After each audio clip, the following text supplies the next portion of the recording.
Alright, so in this video we are going to learn about refeed meals, cheat meals, can you have them, what can you do, and what can't you do. So let's get started.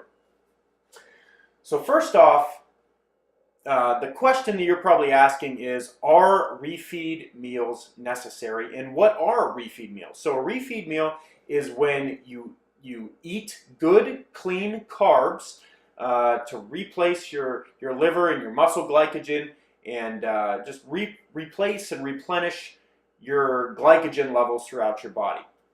And some people, after a long time, a long period in ketosis, they start to feel a little bit groggy. The effects of the mental clarity and everything kind of starts to go away for some reason, and they find it beneficial to introduce a refeed meal.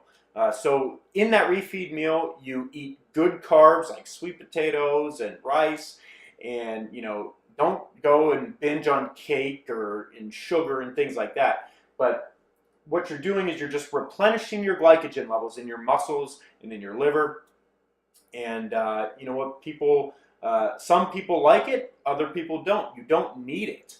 Now, if you're going to do a refeed meal, I highly recommend that you do it once every 8 weeks. You don't want to do it in a shorter time period than that. Don't do it every month, because you're hurting the effects of ketosis and fat burning too much. You want to be in the state of ketosis for a longer extended period of time to really get the fat burning effects that you're really desiring.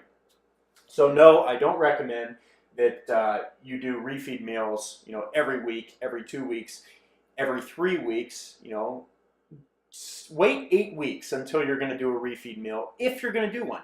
And at that time, after 2 months, if you don't feel like you need one, don't take one. Just keep burning in the state of ketosis, and as long as you're feeling good, then that's fine. Now, what if you cheat? Okay, so what if you do cheat? You don't mean to, or you just give in and you eat cake, you eat a bunch of sugar, you eat something that you shouldn't have ate. What do? You do high intensity anaerobic exercise, because that's going to burn up the glycogen. It's going to burn up those sugar and the carbs that you ate.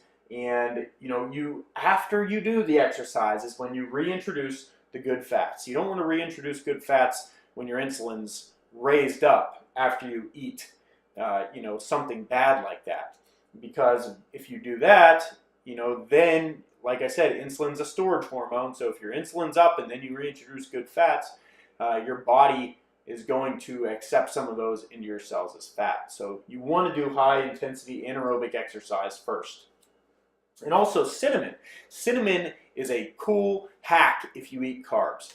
If you eat carbs, cinnamon lowers the insulin spike. It keeps it lower, so you can be more in fat burning mode quicker. Cinnamon is awesome, and I highly recommend you eat cinnamon in keto. Mix it in your coffee, mix it in things. Put it on whatever. Cinnamon is amazing for you in so many different ways.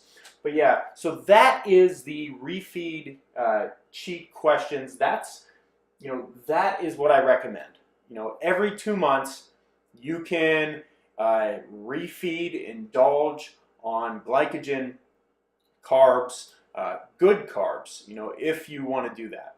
And now there's also different types of ketosis. So pure ketosis, you're not going to want to eat carbs. You're not going to want to do that. Now, if you're going for cyclogenic ketosis or targeted ketosis, where high intensity athletes use it around their workouts, use good carbs around their workouts to fuel their workouts for a little bit more endurance, a little bit more muscle size, that's a different story. And I actually have my own targeted ketosis course that is totally centered around building muscle mass in ketosis. So, that's really cool. I want you to check that out. But guys, if you're just worried about burning fat and keeping the muscle you have,